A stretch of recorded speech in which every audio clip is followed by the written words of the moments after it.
안녕하세요, 유일입니다. 오늘 조금 다른 곳으로 와봤습니다. 여기가 어디냐면요, 춘천시 서면에 있는 제 뒤에 있는 배경입니다. 월송리라고 하는 곳입니다.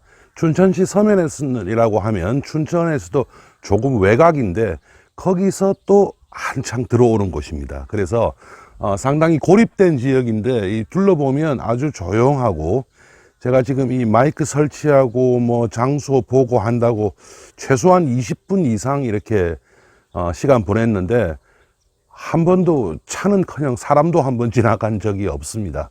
이런 곳에 와서 이렇게 한번 촬영해 보도록 하겠습니다. 네, 제가 지도로 보는 역사 하면서 이제 그 삼국지 얘기하면서 중국 얘기를 4편을 했습니다. 조금 많죠? 그래서 이제 중국 얘기 계속 갈 수 없었기 때문에 이제 조금 다른 얘기로 가보도록 하겠습니다. 오늘 일본으로 가보도록 하겠습니다. 제가 이 시리즈 하면서 일본 얘기는 그다지 많이 안 했습니다. 사실 일본 얘기를 안 한 이유가 다른 이유가 있는 게 아니고요.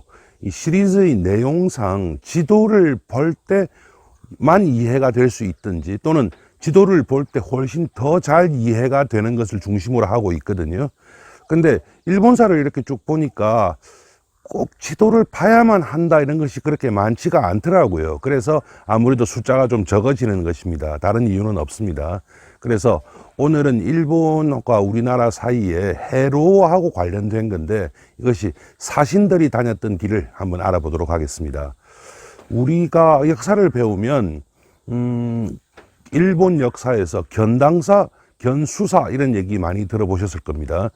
견수사가 먼저죠. 그래서 수나라를 배운다, 그 다음에 당나라를 배운다 해가지고 견수사, 견당사가 있었다는 얘기가 있고, 또 일본 사신들이 중국에 간 기록도 많이 있습니다.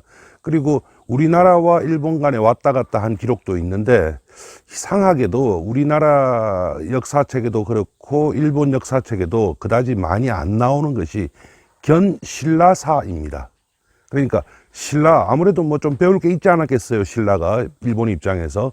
그래서 신라의 사신을 상당히 많이 보냈습니다. 이게 언제냐면 통일신라 시기입니다. 신라가 통일을 제일 처음 하고 나서 당연히 일본과는 별로 관계가 안 좋았을 겁니다. 백총강 전투도 있었고, 어쨌든 그래서 일본이라고 하는 곳에 자리 잡은 세력, 그러니까 저는 그것이 지금 일본하고 바로 직결된다고 생각하지는 않습니다만은 일본이라고 하는 12의 본거지를 둔 세력이 한반도에서의 뭐 지배권이 되었든 지분이 되었건 영향력이 되었건 이런 것을 거의 상실하게 되는 사건이 아마도 삼국 통일이 아니었나, 저는 이렇게 생각을 하고 있거든요. 그리고 나서 잠시 사이가 안 좋았죠. 당연한 얘기죠. 그리고 나서 어차피 관계는 맺어야 되지 않겠습니까? 그래서 신라의 사신을 파견합니다.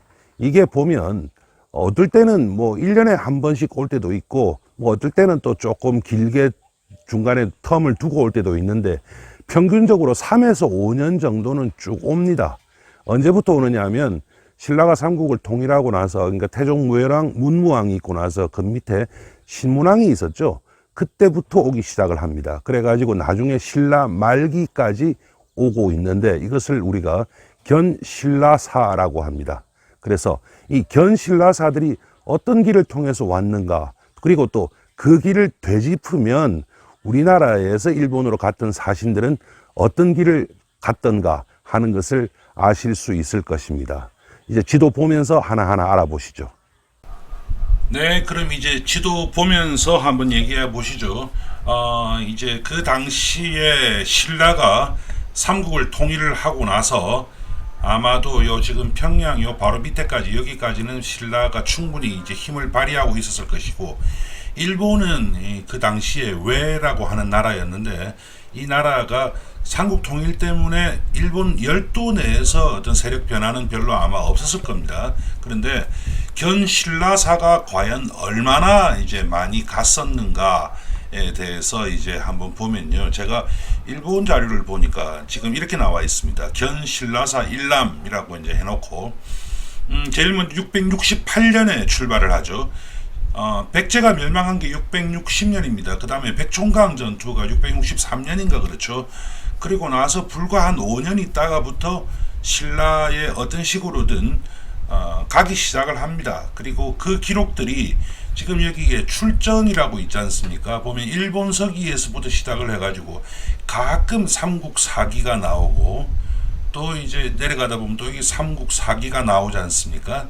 그 외엔 대개 일본 서기 또는 속일본기 또 일본 후기 이런 것들에 많이 나와 있습니다. 668년부터 시작을 했는데 보시면 70년이 2년 차이, 5년 차이, 1년 차이, 5년 차이, 그 다음에 뭐 3년 차이, 3년, 5년 이런 식으로 계속 갑니다. 그렇게 해가지고 700년 뭐 이렇게 해가지고 쭉 가는데 중간에 그렇게 많이 뜨지가 않습니다. 그렇게 하다가 기록상으로 있는 마지막 기록이 언제냐면 836년 우리나라 신라의 흥덕왕 때 흥덕대왕 신종이라고 하는 종이 있죠.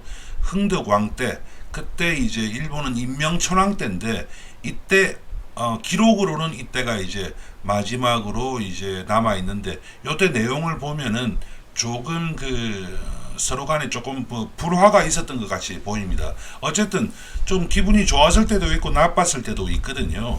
그 중에서 상당히 재밌는 게 이 736년 기사입니다. 736년에 어떤 사람이 이제 또 신라로 왔어요. 그런데 이 사람이 혼자 온 게 아니고 여러 명이 왔는데 그 사람들이 중간중간에 이제 머물면서 시를 썼나 봅니다.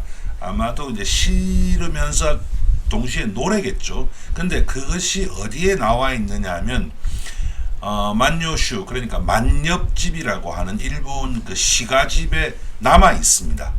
그런데 그 시가집에 이제 남아 있는데 실제로 언제 가서 무슨 얘기를 했다 이런 상부 구조 얘기는 이런 그 역사책에 다 나오는데 하부 구조 얘기는 잘 안 나오거든요. 근데 두 개 정도 나옵니다. 이 전체적으로 봤을 때 최초에 668년에 보냈을 때 이때 있었던 일에 대해서 풍토기가 있습니다.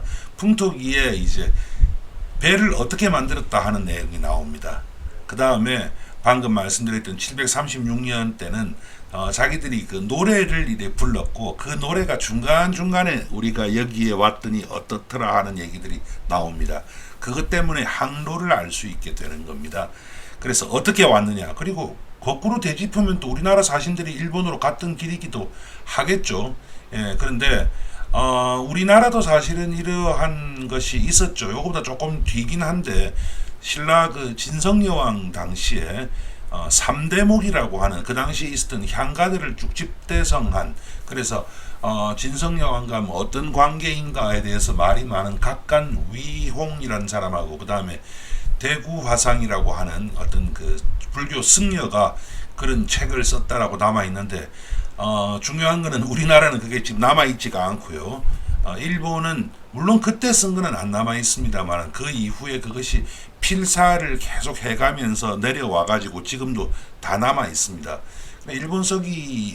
일본의 만엽집이 상당히 긴데 요즘 세상이 좋아져 가지고 이렇게 위키소스라고 하는데 들어가면 만엽집이 다 나옵니다. 텍스트가 싹 다 나옵니다. 싹 다 나오는데 이게 오래된 일본어예요. 그래서 제가 뭐 요즘 일본어도 잘 모르는데 오래된 일본어를 잘 알지는 못할 거 아니겠습니까? 만엽집 해가지고 제 15권에서 절반 이상이 지금 그 얘기입니다.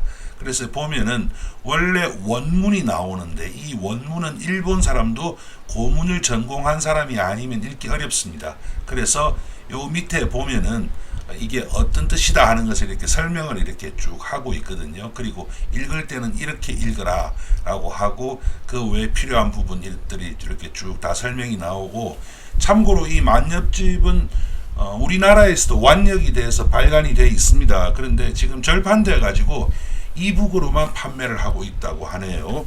그러면 그 내용에 따라서 갔던 길에 대해서 한번 알아보겠습니다. 자, 구글 어스 가십니다. 구글 어스 가시면 이제 제일 처음 출발을 어디서 하느냐면 지금 오사카 중심부인 남바에서 출발을 합니다. 그런데 오사카가 그러면 그때 수도였느냐 그렇지는 않고 그때 이제 여기 나라 교토 여기가 수도였겠죠. 멀지 않은 곳입니다. 여기에서 배를 타고 출발을 합니다.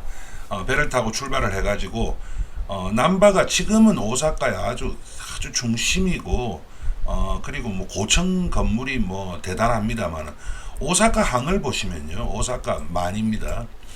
여기가 보시면 여기 고베고 여기가 오사카지 않습니까? 사실은 그 아주 가까운 곳인데 지역색은 뚜렷하게 다릅니다. 요 바로 앞에 요 섬이 있지 않습니까? 이 섬이 있고 또 기본적으로 이 바다 자체가 세도내해라고 해가지고 그렇게 풍랑이 센 곳이 아니에요. 그래서 정말 천혜의 항구다라고 하는 것을 눈으로만 봐도 알 수가 있는데요. 여기서 출발을 해가지고 배를 타고 이렇게 쭉 갑니다. 가는데 중간중간에 아마 그 뭐 음식도 필요할 것이고 물도 필요하지 않겠습니까? 그렇게 해서 이렇게 가는데 중간에 어디 섰는가는 모르겠어요. 아마 한두 군데는 섰을 겁니다. 전혀 안 설 수는 없는 거니까요.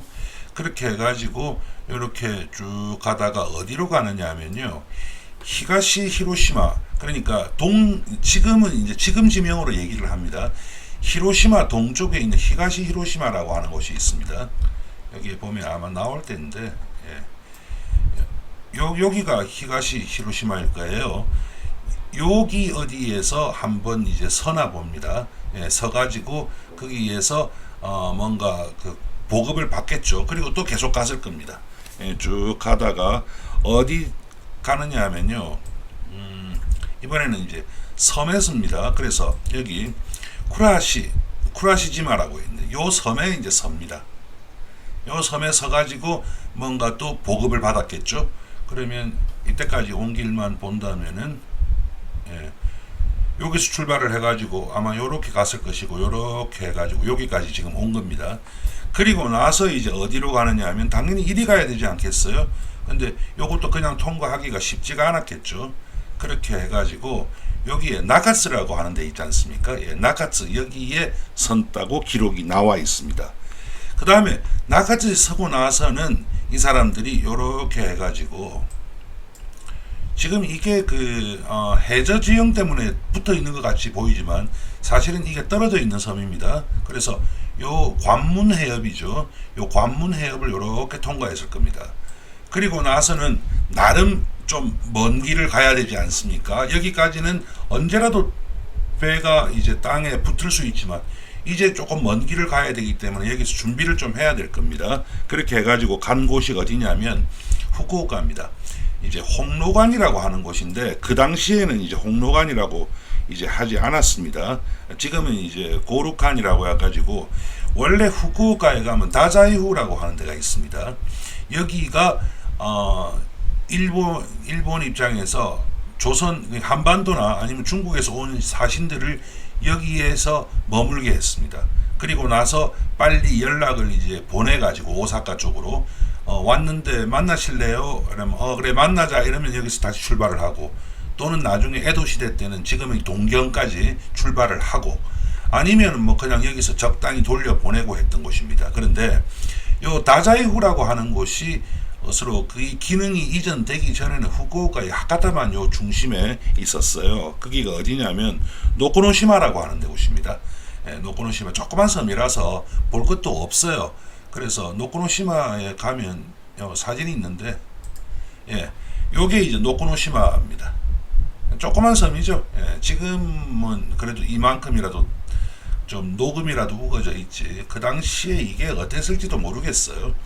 요 노코노시마에서 이제 있다가 그 다음에 이제 여기에서 이 사람들이 이제 어디로 갔느냐 하면 그 당시에 조금 제 입장에서는 이상한 게 요 이토시마라고 하는 데로 갑니다. 요 이토시마 여기로 가는데 이토시마도 막상 보면 아무것도 없습니다.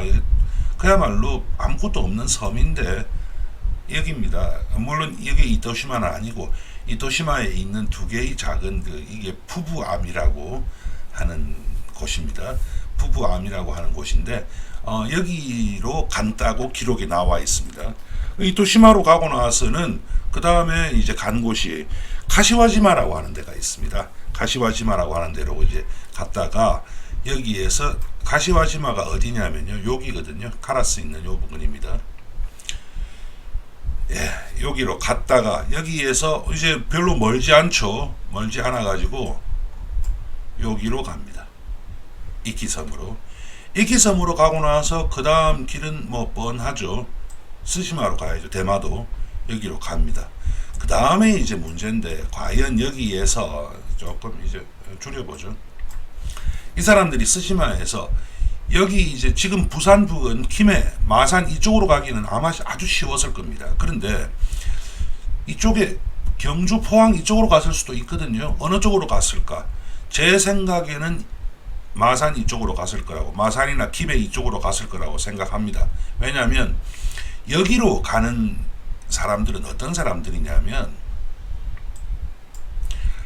제가 그 해류에 대해서 설명을 드리면서 지금 요 부근에서부터 해류가 어떻게 돌아서 포항까지 간다라고 말씀드렸고, 또 이 해류가 바로 우리나라 연호랑 세원여와 관련이 돼 있을 수도 있다라고 제 추측을 말씀드렸는데, 그 사람들은 공식 사절이라기보다도 일종의 그 왜구들이 많았고요. 또 삼국 통일 이전에는 지금 이 항로의 상당 부분을 백제의 그 세력이 가지고 있었어요.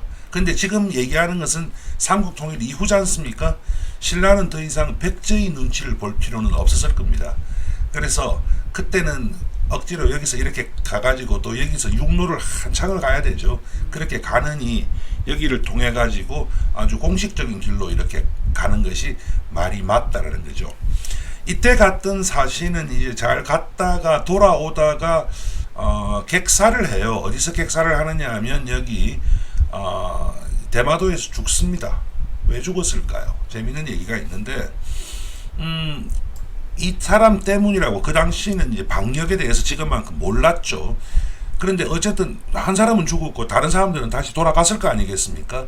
그리고 나서 바로 그 해에 여기에 천년두가 유행을 하게 됩니다. 천년두가 유행을 하게 되는데, 그래서 밝혀진 바는 없지만 당시에 그때 천년두라는 말을 몰랐죠. 그냥 역병이라고만 표현을 했죠. 당시에 갔던 사람이 천년두를 가져왔다라고 추측할 수도 있다라고 일본 자료에서는 얘기하고 있습니다. 예, 뭐 우리가 천년두 퍼뜨린 거 아니니까 이런 거 가지고 뭐 기분 나빠할 필요 전혀 없습니다. 뭐 반대로 오는 전염병도 얼마든지 있는 거니까요. 그래서 이것이 견신라사가 택했던 항로였다. 다시 말씀드리면 여기 오사카에서 출발을 해가지고 세도 내를 이렇게 거쳐가지고 그 다음에 관문해협을 지나가지고 그 다음에 여기에서 마지막으로 뭔가 보급을 받았겠죠. 그리고 나서 여기에 이끼섬 그 다음에 스시마섬을 지나가지고, 여기서부터는 제 추측인데 여기까지는 기록이고, 여기서부터는 아마도 김해 지역을 통과해가지고 해안을 따라갔겠죠. 그렇게 해가지고 경주까지 가가지고 신라의 왕을 만나지 않았는가라는 것이 제 생각인 것입니다. 네, 장소를 바꾸니까 어떤지 모르겠습니다. 여기 참 좋은 곳이라고 거듭 말씀을 드리는데, 예, 춘천시 서면 월송리라고 하는 곳이고요. 견신라사에 대해서 한번 생각해 보는 시간이었습니다. 일본하고 우리나라하고 상당히 오랫동안 많은 교류가 있었다는 것을 우리가 알고 있는데, 명확히 그 교류라고 하는 것이 어떤 모습이었는가를 알 수 있는 기회가 되셨으리라 믿습니다. 자, 그럼 다음 편은 이번엔 좀 멀리 가보도록 하겠습니다. 감사합니다.